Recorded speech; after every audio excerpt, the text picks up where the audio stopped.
जम्मू कश्मीर से दफा 370 हटाने के खिलाफ दायर अर्जियों पर छठे रोज की समाअत सुप्रीम कोर्ट में मुकम्मल हुई। चीफ जस्टिस ऑफ इंडिया की सदारत में 5 रुकनी आईनी बेंच इस मामले की समाअत कर रही है। उधर आज पीपल्स कॉन्फ्रेंस के सदर सजाद गनी लोन सुप्रीम कोर्ट में पहुंचे थे। राजीव धवन ने सुप्रीम कोर्ट में सजाद गनी लोन की तरफ से बहस की। सजाद लोन ने उम्मीद जाहिर की कि सुप्रीम कोर्ट आर्टिकल 370 को बहाल कर देगा। लोन ने सवाल किया कि क्या गवर्नर को 1 करोड़ अवाम की तरफ से फैसला लेने का कोई हक था। जम्मू कश्मीर की साबिक वज़ीर आला और पीडीपी सदर महबूबा मुफ्ती 370 की समाअत में शिरकत के लिए सुप्रीम कोर्ट पहुंची थी। पीपल्स डेमोक्रेटिक पार्टी की जानिब से मुदाखलत की दरखास्त दायर की गई है।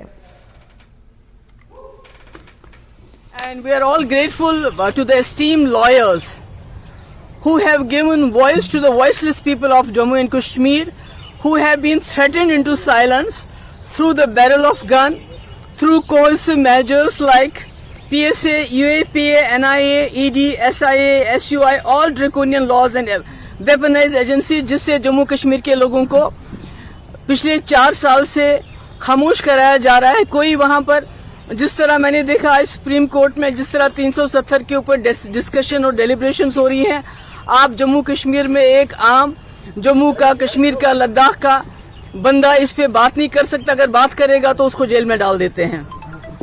तो जो आज discussions and the debates that are the arguments that are going in the supreme court, that has exposed the ruling party BJP how they misuse their brute majority in the parliament to subvert the Indian constitution, and thus desecrating the parliament which is known as the temple of democracy। यानी temple of democracy को भी इन्होंने एक हिसाब से अपवित्र कर दिया। अपने ब्रूट मेजॉरिटी से एक ऐसा कानून लाया, एक ऐसे कॉन्स्टिट्यूशन को सबवर्ट किया जिस कॉन्स्टिट्यूशन ने जम्मू कश्मीर के लोगों को एक स्पेशल स्टेटस दिया था। आज उसको भी इन्होंने अपने जो वोट की खातिर बिना किसी मतलब के अनकॉन्स्टिट्यूशनली उसको खत्म कर दिया।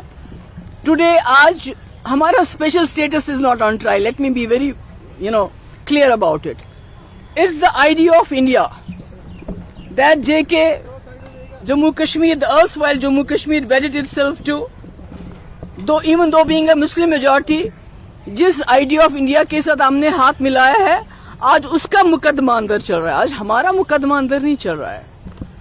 It's the constitution of this country जिसने हमें गारंटीज दी कि being a unique state, having a unique identity, जिन्होंने हमें इंश्योर किया सर्टेन सेफगार्ड्स कि हमारी आइडेंटिटी जो है वो बरकरार रहेगी। That constitution of India is on trial.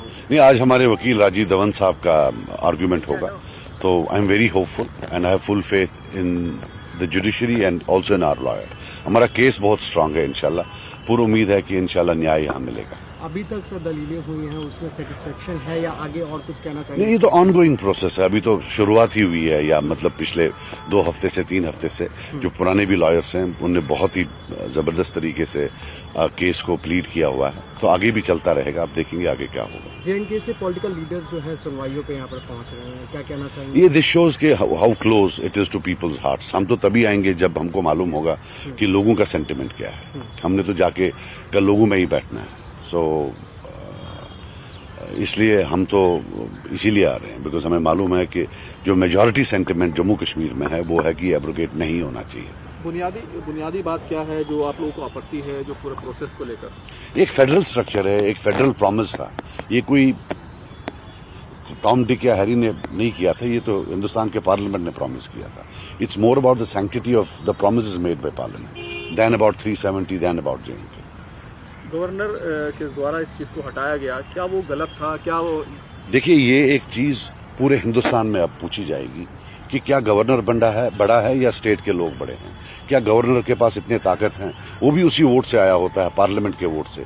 क्या पार्लियामेंट का वोट इतना बड़ा है कि वो वहां गवर्नर भेजेंगे और लोगों को साइड पे रखकर, परे रखकर वो उनके बिहाफ पर साइन कर देंगे? दिस इज समथिंग जो कि हर स्टेट आज या कल पूछेगी ही पूछेगी।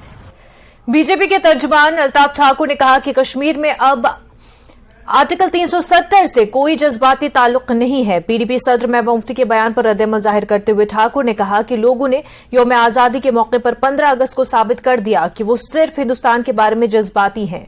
उन्होंने पीसी सदर सजाद लोन के बयान पर रद्द-ए-अमल जाहिर करते हुए कहा कि आईनी मैंडेट से बाहर कुछ नहीं किया गया। कश्मीरियों को दुख होता, तकलीफ होती कि 370 ख़त्म हो चुका और 370 चली गई, तो कल शायद आप नहीं देख पाते थे कि पिछले 3 दिनों से जो तिरंगा रैलीज हर गांव, हर शहर, हर गली, हर नुक्कड़ में निकल रहा, तो शायद ऐसा नहीं होता। और सबसे बड़ी जो चेंज 370 ख़त्म होने के बाद यहाँ से आई है कि 370 ख़त्म होने से पहले जहाँ 14 अगस्त को यहाँ जश्न मनाया जाता था और पाकिस्तानी झंडे लहराए जाते थे, आज आपने देखा कि लाखों की तादाद में लोग निकले और उन्होंने 370 ख़त्म होने के बाद जो यहाँ विजिबल जो चेंज है कि तिरंगा लेके वो गली गली हर जगह निकले हैं। और एक होड़ सी लगी हुई है कि लाल चौक में सबसे पहले तिरंगे के साथ सेल्फी कौन उठाएगा। अगर सच में कहीं नाराज़गी होती या कश्मीर की लोगों की सेंटिमेंट्स हर्ट हुए होते या कश्मीर के लोगों के जज्बात के साथ 370 होता, तो मुझे नहीं लगता कोई कल तिरंगा लेके निकलता और यहाँ भारत माता की जय कहता। और दूसरी बात, जब 370 ख़त्म हुआ तो यही कश्मीरी लोग, एक भी बाहर नहीं निकला जिसने एक प्रोटेस्ट 370 ख़त्म होने पे किया है, कोई निकला ही नहीं है। मुफ्ती क्यों कह रही है? अब 2-3 जो फैमिलीज है जिन्होंने 370 पे यहाँ 70 साल तक यहाँ लोगों का इस्तेसाल किया है और 370 के नाम पे लोगों से वोट ली और 370 के बेस पे ही यहाँ गवर्नमेंट की, लेकिन 2019 के बाद जब लोगों ने 370 ख़त्म होने से पहले और 370 ख़त्म होने के बाद जो चेंज जम्मू कश्मीर में देखिए, खासकर मैं कश्मीर की बात करूं, यहाँ डेवलपमेंट हुई, यहाँ तरक्की हुई, यहाँ पीस है, प्रोग्रेस है, प्रॉस्पेरिटी है। और आज सुबह ही हमने देखा कि 370 ख़त्म होने के बाद जब पहली बार G20 की समिट यहाँ मुनक़द हुई और पीसफुली ही लोगों ने इसका वेलकम किया और उसका जो रिजल्ट निकला है कि 59% जो फॉरेन टूरिस्ट है वो कश्मीर आ गया है। ये एक चेंज है। जम्मू कश्मीर प्रदेश कांग्रेस के वर्किंग सदर रमन भल्ला ने सुप्रीम कोर्ट में आर्टिकल 370 पर समाअत पर पीडीपी सरबराह महबूबा मुफ्ती के इजहार ख्याल की तायीद की। भल्ला ने इल्जाम लगाया कि बीजेपी मनफी किरदार अदा कर रही है और उसने जम्मू कश्मीर के तमाम इदारों को तबाह कर दिया है। उन्होंने बगैर किसी ताखीर के जम्मू कश्मीर के लिए रियासत का दर्जा बहाल करने का मुतालबा किया। कांग्रेस लीडर रमन भल्ला ने महबूबा मुफ्ती के बयान की तायीद की। भारतीय न्यायपालिका पे पूरा भरोसा है, वो इंसाफ करेंगे। हाल में कई ऐसे फैसले जिस ढंग से राहुल जी की आवाज़ को दबाने का प्रयास किया और ऑनरेबल सुप्रीम कोर्ट ने एक इंसाफ दिया राहुल गांधी जी को और मनियार जो उनकी कॉन्स्टिट्यूंसी उनके लोगों के साथ इंसाफ दिला। और 370 ये क्योंकि चर्चा का विषय है, विचाराधीन सुप्रीम कोर्ट के अंदर, हमें पूरी उम्मीद है कि हमें पूरा इंसाफ यहाँ पे मिलेगा। क्योंकि जो जम्मू कश्मीर में राजनीति रोटियाँ सेकना चाहते थे, प्रॉक्सी गवर्नमेंट भाजपा चलाने चाहती थी, इस चीज़ के माध्यम से आज विचाराधीन सुप्रीम कोर्ट के अंतर्गत है।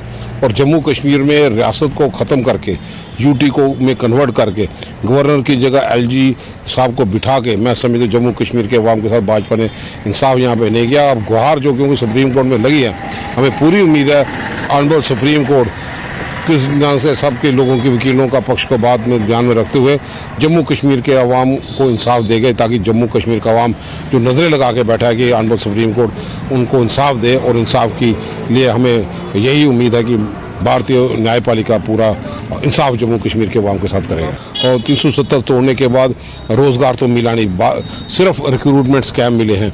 कोई इंफ्रास्ट्रक्चर बड़ा डेवलपमेंट करने के लिए यहाँ पे नहीं आया। लोगों की विधवा पेंशन खत्म कर दी, ओल्ड एज पेंशन खत्म कर दी। 12वीं के पास बढ़ने वाले बच्चे वो दर की ठोकरें यहाँ पे कर रहे हैं। हर लिहाज में कोई जम्मू में इन्वेस्टर अभी तक यहाँ पे नहीं आया। आज तो 4 साल की बरसी 370 तोड़ने के बाद यहाँ पे हुई। लोगों को हर जगह पे इंसाफ कहीं नहीं मिला। रिक्रूटमेंट स्कैम बड़ा तेजी से आए और 3500 स्कूल से ज्यादा इन लोगों ने यहाँ पे जम्मू कश्मीर में बंद कर दिए। जो मंशा मनमोहन सिंह जी थी कि रोड स्टेप पे, दो स्टेप पे लोगों के साथ इंसाफ हो, बच्चों को तालीम हासिल कर पे, आज उसकी धज्जियां भाजपा ने यहाँ पे उड़ाई। इस वक्त की बड़ी खबर आपको बता दें, Gowhar Ali Lone progressive mushroom award 2023 के लिए मुंतखब किए गए हैं। सोनचीपुरा टंगमर्ग से गौहर अली लोन का ताल्लुक बताया जा रहा है।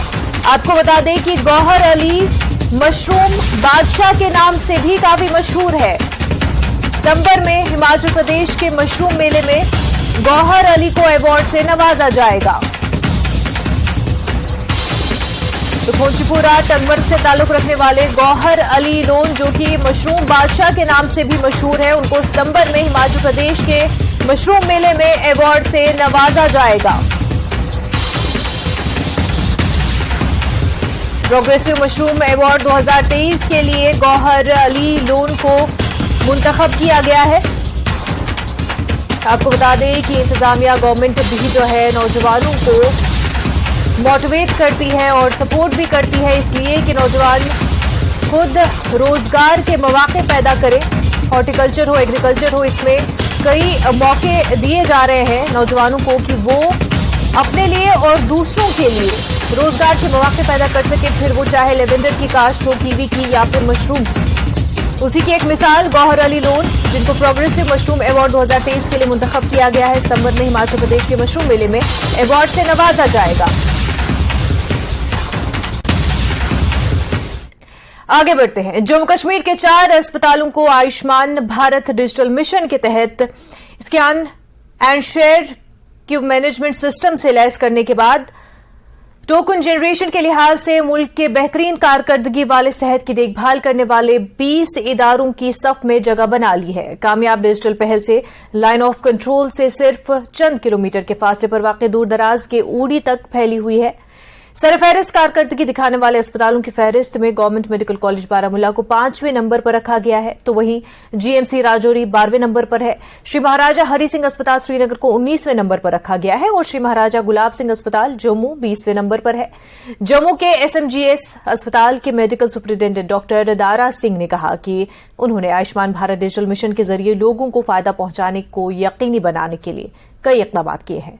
उन्होंने यकीन दिलाया कि पूरे एबीडीएम सिस्टम में मजीद बेहतरी लाने के लिए कुछ मजीद इक़दाम किए जाएंगे।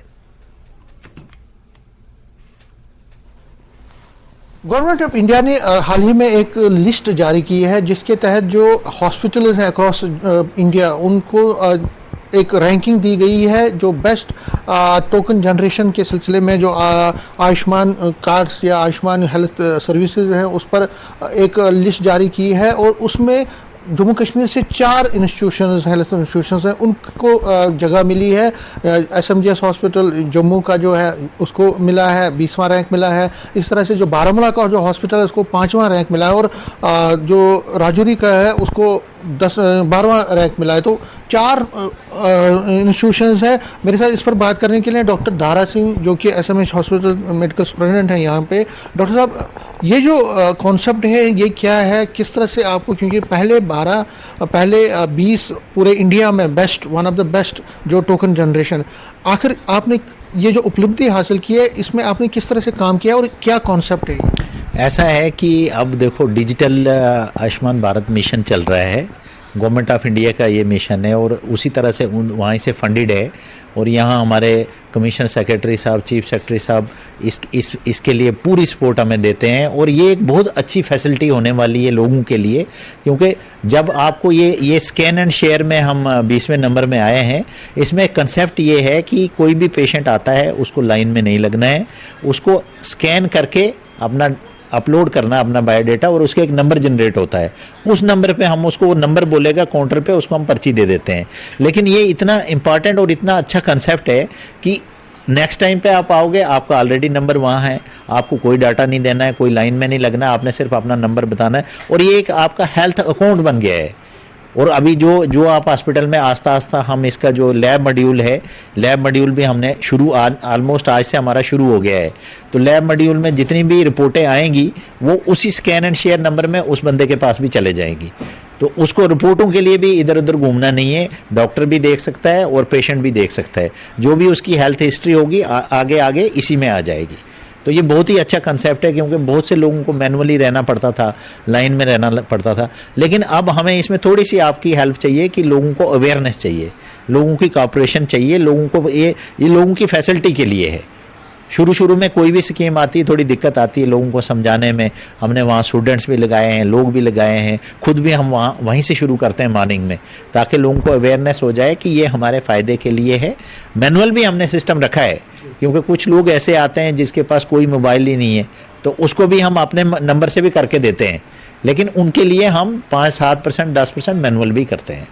ये जो आपको मिला है, जैसे 4 इंस्टीट्यूशंस है जम्मू कश्मीर के, आपको क्या लगता है कि इसका क्रेडिट किसको जाता है? क्या लोगों को जाता है या आप? नहीं, क्रेडिट तो इसका देखो मेरी टीम को जाता है, सबसे पहले स्टाफ को जाता है, वो जो लोग काम कर रहे हैं उसमें। आयुष्मान भारत में भी आप अगर यहाँ देखोगे हम बहुत अच्छा काम कर रहे हैं। अभी हमारे पास आज कम से कम 7 करोड़ रुपया कैश है हमारे अकाउंट में, 4 करोड़ हमारा पाइपलाइन में है और इतने हज़ारों में पेशेंट्स को यहाँ फ़ायदा हो रहा है। 200 पेशेंट एडमिट है जिनको यहाँ से दवाई मिल रही है, सर्जरी फ्री हो रही है, सब कुछ फ्री हो रहा है। मतलब गवर्नमेंट ऑफ इंडिया की ये इतनी बेस्ट स्कीम है। और यहाँ तो छोड़ो, पेशेंट के लिए तो है ही है, इसमें एम्प्लॉइज़ का भी इंसेंटिव रखा है। हालांकि अभी तक हमने उसको छेड़ा नहीं है पार्ट को, क्योंकि अभी हम पेशेंट्स का ही कर रहे हैं, बट इतनी बेहतरीन स्कीम हमने कभी अपने कैरियर में नहीं देखी।